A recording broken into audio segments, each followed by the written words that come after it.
भारत की धरती ने उगला यूरेनियम। यूरेनियम के भंडार देखकर हिल गया पूरा हिंदुस्तान। हजारों टन यूरेनियम के भंडार करेंगे बिजली की कमी पूरी, मिलेगा हजारों लोगों को रोजगार। आज के वीडियो में हम जानेंगे कि भारत में किस जगह पर कितना यूरेनियम मिला है और आखिर यूरेनियम की खोज से पूरे देश में खुशी की लहर क्यों दौड़ गई है। आखिर क्या खास है इस पदार्थ में, आखिर परमाणु बम बनाने में इस्तेमाल होने वाले इस खतरनाक पदार्थ से हमें क्या फायदा मिल सकता है। तो इन सवालों के जवाब जानने के लिए वीडियो को अंत तक जरूर देखिए। राजस्थान वैसे तो ये जगह अपने रंग रंगीले कल्चर और दूर दूर तक फैले रेगिस्तान के लिए जानी जाती है, लेकिन अब इस जगह पर एक ऐसी खोज हुई है जो इस जगह के भविष्य को पूरी तरह से बदल कर रख देगी, और ये खोज है यूरेनियम की। झारखंड और आंध्र प्रदेश के बाद राजस्थान के सीकर में यूरेनियम का विशाल भंडार मिला है। खास बात यह है कि सीकर के रायल गांव में जो यूरेनियम का भंडार मिला है ना, वो झारखंड और आंध्र प्रदेश से अच्छी क्वालिटी का है, और ये कोई छोटा मोटा भंडार नहीं है, बल्कि यहाँ 12 मिलियन टन यूरेनियम का भंडार मिलने की पूरी उम्मीद है। Uranium corporation of India limited 4 साल से प्रोजेक्ट पर काम कर रहा था। खनन के लिए 30 मीटर पिट लाइन बन भी चुकी है। सीकर के खंडेला से महज 5 किलोमीटर दूर स्थित गांव रॉयल और सुहागपुरा में यूरेनियम निकालने के लिए जमीन के 80 फीट नीचे करीब 1 किलोमीटर लंबी सुरंग बना भी दी गई है, जिसके बनने में लगभग 22 करोड़ का खर्च आ रहा है। पूरे प्रोजेक्ट पर करीब 6000 करोड़ रुपए खर्च होने वाले हैं। सीकर में लगभग 400 फीट नीचे से खुदाई का काम शुरू किया जाएगा। यहाँ एक बात बहुत इंपॉर्टेंट है, यूरेनियम की खुदाई का काम इतना आसान नहीं होता। इसके लिए एक अलग तरह की टनल सुरंग बनाई जाती है। सुरक्षा की दृष्टि से इस टनल को बनाने के लिए एडवांस्ड टेक्नोलॉजी का इस्तेमाल करना होता है। इस टनल की लंबाई 1 किलोमीटर और चौड़ाई 6 मीटर होती है। इस टनल को बनाने में 20 महीने का वक्त लगने वाला है। राजस्थान में की गई ये खोज राजस्थान के भविष्य को काफी हद तक बदल कर रख देगी। इस प्रोजेक्ट से लगभग 3000 लोगों को डायरेक्ट और इनडायरेक्ट तरीकों से रोजगार मिल पाएगा, और इसके अलावा यूरेनियम का इस्तेमाल बिजली बनाने में भी किया जाएगा, जिससे देश की बिजली जरूरत को पूरा किया जा सकेगा। इसके अलावा भारत के परमाणु प्रोग्राम में भी इससे मदद मिलेगी। इसके अलावा इसे एक्सपोर्ट करके भारत को विदेशी मुद्रा भी मिल पाएगी। इस तरह से यह प्रोजेक्ट न केवल राजस्थान बल्कि पूरे देश के लिए बहुत महत्वपूर्ण साबित होने वाला है। यह प्रोजेक्ट काफी लंबे समय से शुरू होने की प्रतीक्षा कर रहा था।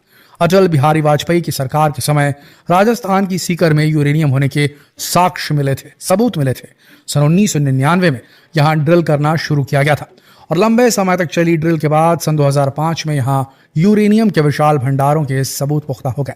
लेकिन इसके बाद यहां काम ठंडा पड़ गया, और अब एक बार फिर से मोदी सरकार ने इस एरिया में काम को तेजी दी है। इस एरिया में यूरेनियम के लिए हवाई सर्वे भी किया गया। हेलीकॉप्टर में लटके डिवाइसेस, जिसे लूप कहा जाता है, जिसके जरिए खनिज भंडारों की खोज का काम किया जाता है, इसका इस्तेमाल किया गया। दिन में 3 बार हेलीकॉप्टर उड़ान भरकर खनिजों की खोज के लिए सर्वे के काम में लिया जाता था।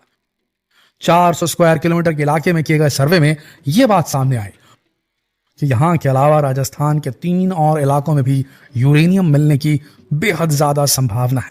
परमाणु खनिज शोध निदेशालय AMD को सीकर के रोहिल में 8813 टन, पश्चिमी रोहिल में 1086 टन, और इसके अलावा एक और इलाके में 3570 टन, और गेराटियों की धानी में 1002 टन यूरेनियम ऑक्साइड का भंडार मिला है। उदयपुर के उमरा जिले में भी AMD को 1160 टन यूरेनियम ऑक्साइड मिला है। राजस्थान में कुल 15,631 टन यूरेनियम का भंडार मिला है। 14,471 टन सीकर में, 1,160 टन उदयपुर में। अब यहां भी जल्द ही ड्रिल की शुरुआत की जाएगी। इस एरिया में चट्टानों के बीच में धार के रूप में यूरेनियम मौजूद हो सकता है। यहां जब माइनिंग की प्रोसेस शुरू हो जाएगी, तब उसके बाद यहां से निकलने वाले यूरेनियम को नेशनल फ्यूल कॉर्पोरेशन में भेज दिया जाएगा, जहां से इसे इस्तेमाल के लिए अलग अलग सेक्टर में भेज दिया जाएगा। पूरे देश में परमाणु ऊर्जा विभाग DAE ने 3,82,675 टन यूरेनियम ऑक्साइड का भंडार खोजा है। जिन राज्यों में यूरेनियम भंडार मिला है उनमें आंध्र प्रदेश, तेलंगाना, झारखंड, मेघालय, राजस्थान, कर्नाटका, छत्तीसगढ़, उत्तर प्रदेश, उत्तराखंड, हिमाचल प्रदेश और महाराष्ट्र शामिल है। जो इतना खास है दोस्तों, अब आपके दिमाग में सवाल जरूर आ रहा होगा, क्या आखिर यूरेनियम में ऐसा क्या खास है जिसके मिलने पर पूरे देश में खुशी की लहर दौड़ गई है। इसके लिए सबसे पहले हमें यूरेनियम को समझना होगा। असल में यूरेनियम दुनिया में मौजूद पदार्थों में सबसे खतरनाक पदार्थ माना जाता है। और उसका कारण है इसका परमाणु बम में इस्तेमाल किया जाना। हिरोशिमा और नागासाकी में किए गए परमाणु विस्फोट को कौन भूल सकता है भला, जिसने 2 शहरों को धरती से पूरी तरह नष्ट कर दिया था। और उस समय केवल 64 किलो यूरेनियम का ही इस्तेमाल किया गया था, और उसमें भी केवल 0.02% ही परमाणु ऊर्जा में बदल पाया था। तो अब आप खुद ही सोच लीजिए कि यूरेनियम कितना घातक हो सकता है। यूरेनियम 235 एक चमकदार सफेद रंग की धातु है। इसका न्यूक्लियर नंबर 92 है। यूरेनियम तत्व की खोज सन 1789 ईस्वी में कलाप्रोत द्वारा पिच ब्लेंड नामक अयस्क से हुई थी। उसने नए तत्व का नाम कुछ वर्ष पहले ही ढूंढे गए यूरेनस ग्रह के आधार पर यूरेनियम रखा।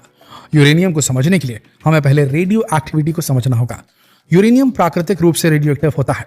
इसके एटम का न्यूक्लियस अनस्टेबल होता है, इसीलिए इसका हर समय डीके होता रहता है और यह हमेशा पहले से अधिक स्टेबल एलिमेंट में बदलता रहता है। दरअसल यूरेनियम के कारण ही रेडियो एक्टिविटी की खोज संभव हो सकी थी। ईयर 1897 में फ्रांसीसी फिजिसिस्ट हेनरी बैकरूल ने यूरेनियम के एक यौगिक को फोटोग्राफिक प्लेट पर रख दिया और वह यह देखकर आश्चर्यचकित रह गए कि फोटोग्राफिक प्लेट पर प्रकाश पड़ने का प्रभाव दिख रहा था। इससे पता चल रहा था कि यूरेनियम के यौगिक से किसी प्रकार के अदृश्य किरणें निकल रही थी। पोलैंड की वैज्ञानिक मैरी क्यूरी, इन्होंने अपने फ्रांसीसी वैज्ञानिक पति पियरे क्यूरी के साथ खोज को आगे बढ़ाते हुए पहली बार रेडियो एक्टिविटी शब्द का प्रयोग किया और इस तरह एक बहुत ही खतरनाक और घातक पदार्थ की खोज हुई, जो कि आगे चलकर विनाश का दूसरा नाम बन गया। लेकिन जहां इस तत्व के विनाशकारी इफेक्ट देखने को मिलते हैं, वहीं ये कई उपयोगी कामों में भी इस्तेमाल किया जाता है। इसका सबसे बड़ा उपयोग तो बिजली बनाने में ही होता है। 1 किलोग्राम यूरेनियम से 20,000 मेगावाट तक बिजली पैदा की जा सकती है। इसके अलावा इसका इस्तेमाल कई दूसरी धातुओं के निर्माण में किया जाता है। इसके अलावा इसके एसीटेट और नाइट्रेट का इस्तेमाल फोटोग्राफी में भी किया जाता है।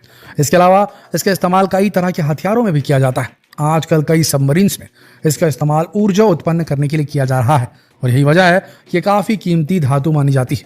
पूरी दुनिया में इसका 63% उत्पादन मात्र 3 देशों कजाकिस्तान, कनाडा और ऑस्ट्रेलिया में होता है। इन 3 देशों के अलावा 1000 टन उत्पादन करने वाले देशों में नाइजर, रूस, नामीबिया, उज्बेकिस्तान, चीन, संयुक्त राष्ट्र अमेरिका और यूक्रेन है।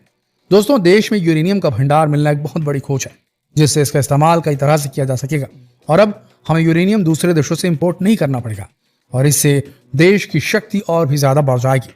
आपका इस बारे में क्या ख्याल है, कमेंट करके जरूर बताइएगा। जितना हो सके इस वीडियो को शेयर करें फेसबुक पर, व्हाट्सएप पर, यूट्यूब पर। जल्द मिलते हैं आपसे अगले वीडियो में। तब तक के लिए आप सबका इस वीडियो के अंत तक बने रहने के लिए दिल से धन्यवाद।